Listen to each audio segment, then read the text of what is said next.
നിങ്ങളുടെ favourite shows ഇനി ഒരിക്കലും മിസ്സാവില്ല. ഇപ്പോൾ C5 കാണും നിങ്ങളുടെ ഫേവറേറ്റ് ഷോ തികച്ചും സൗജന്യമായി. നീ എന്താണ് ഈ കാണിക്കുന്നത്? എനിക്ക് ജീവിതം തന്നത് ചേച്ചിയാ. സ്നേഹം എന്താന്ന് ഞാൻ അറിഞ്ഞത് ചേച്ചിയുടെ അടുത്ത് വന്നിട്ടാ. ആരൊരുമില്ലാത്ത എന്നെ അനിയത്തി പോലെയല്ല, അനിയത്തിയായി ചേച്ചി സ്വീകരിച്ചു, സ്നേഹിച്ചു എന്നെ. അമ്മു, അമ്മു കത്തിങ്ങിട്ടാ. അടുത്ത് വരരുത്.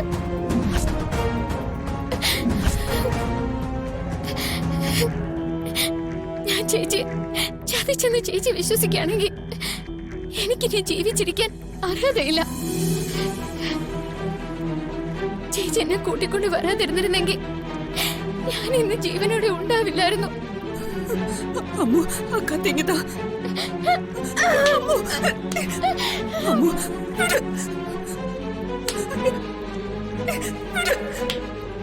ചേച്ചി എനിക്ക് തന്ന ജീവിതം ഇത്. ചേച്ചിയുടെ മുന്നിൽ തന്നെ ഞാൻ അവസാനിപ്പിക്കാം. എന്നെ ചേച്ചി എന്നോട് ക്ഷമിക്കാം. കത്തിങ്ങിട്ടാ. അമ്മു, മോളെ ശ്രീകുട്ടി,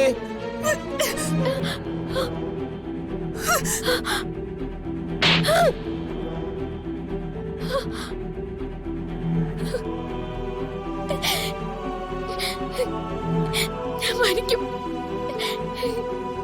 എന്റെ ചേച്ചിയെ ചതിച്ചെനിക്ക് ജീവിക്കണ്ട.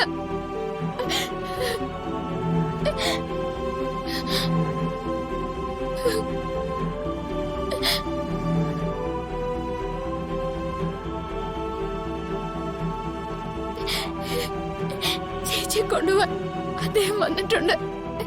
ചേച്ചി കൂടെ വാ.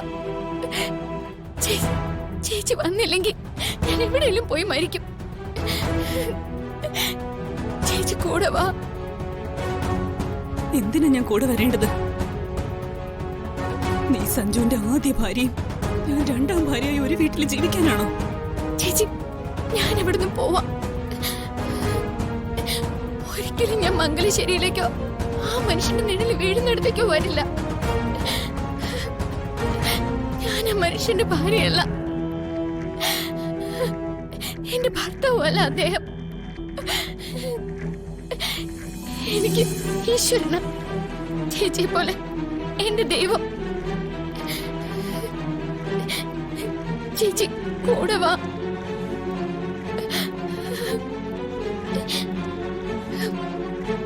താലി കഴുത്തിൽ വീണ പെണ്ണ് ഭാര്യ തന്നെയാ.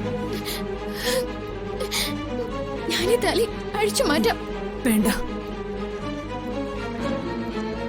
നീ പറയുന്നതിൽ ആത്മാർത്ഥതയുണ്ടെങ്കിൽ ഞാൻ ആവശ്യപ്പെടുന്നത് നീ ചെയ്യും.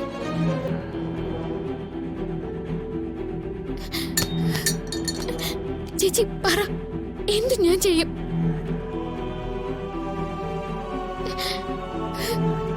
ചേച്ചി പറ. നീ ഗോവിന്ദനെ വിവാഹം കഴിക്കാൻ തയ്യാറാവണം.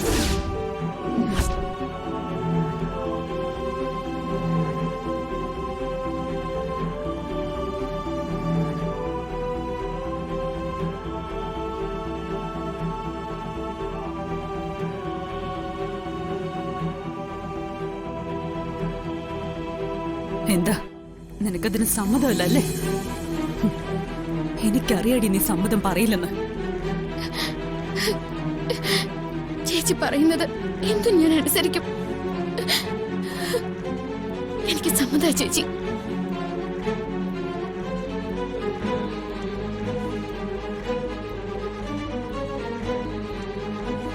നീ റൂമിൽ നിന്ന് പുറത്തേക്ക് പോ.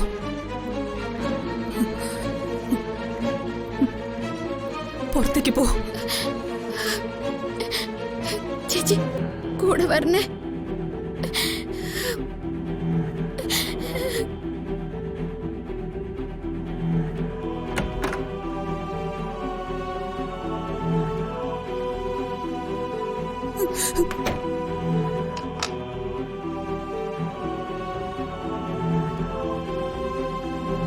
സ്വാതി പ്രസവിക്കാൻ പോകുന്ന കുഞ്ഞിന് അച്ഛനുണ്ട്.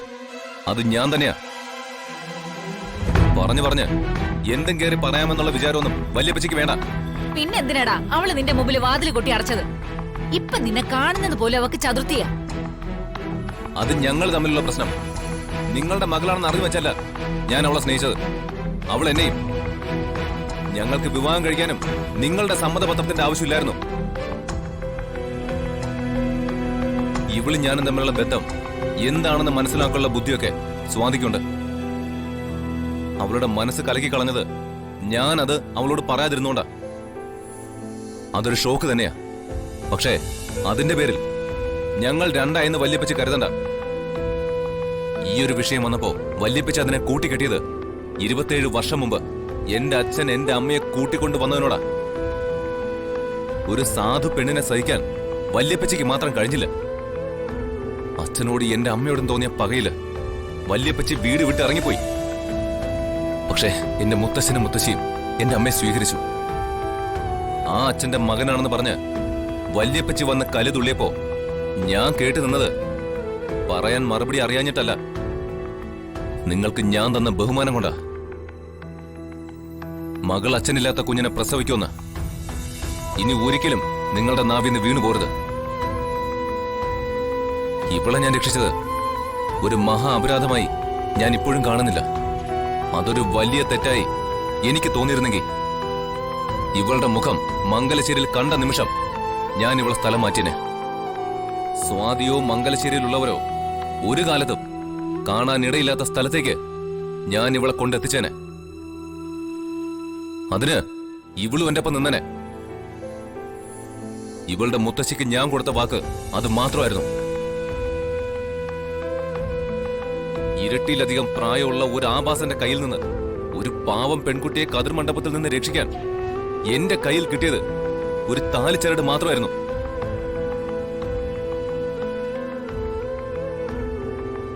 അതൊരു ആയുധം മാത്രമായേ ഞാൻ കണ്ടിട്ടുള്ളൂ.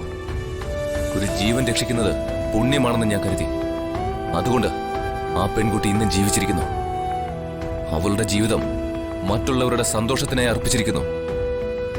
എന്തിന് ഞാൻ അവളെ പേടിക്കണം? എന്തിന് ഞാൻ അവളെ കൊണ്ട് ഒളിപ്പിച്ച് താമസിപ്പിക്കണം? എന്റെ നെഞ്ചി കൈവച്ച് എനിക്ക് പറയാനാവും, ഞാൻ ഒരു തെറ്റും ചെയ്തിട്ടില്ലെന്ന്, സ്നേഹിച്ച പെണ്ണിനെ ചതിച്ചിട്ടില്ലെന്ന്. അത് മനസ്സിലാക്കാനുള്ള മനസ്സ് ഇന്നല്ലെങ്കിൽ നാളെ സ്വാതിക്കുണ്ടാവും.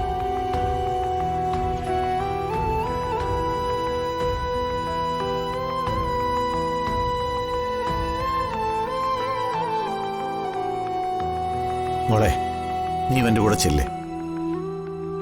ഈ അവസ്ഥയിൽ നീ എന്നെ കൈവിട്ട് കളയരുത്. ഞാൻ വരണോ വരാതിരിക്കണോ എന്ന് തീരുമാനിക്കേണ്ടത് ഇവളാ. അതിനെനിക്ക് വിശ്വാസമുള്ളൊരു ഉറപ്പ് ഇവളിൽ നിന്ന് കിട്ടട്ടെ. ആ ഉറപ്പ് എനിക്ക് കിട്ടിയാ ഞാൻ വരുന്ന കാര്യം ആലോചിക്കാം. എന്തുറപ്പാ നിനക്ക് വേണ്ടത്? അത് ഞാനും ഇവളും മാത്രം അറിഞ്ഞാ മതി.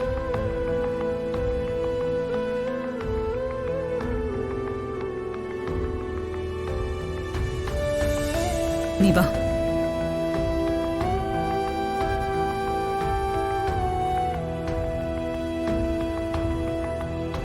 ഡൗൺലോഡ് ചെയ്യൂ C5 ആപ്പ്. കാണൂ എല്ലാ എപ്പിസോഡുകളും സൗജന്യമായി.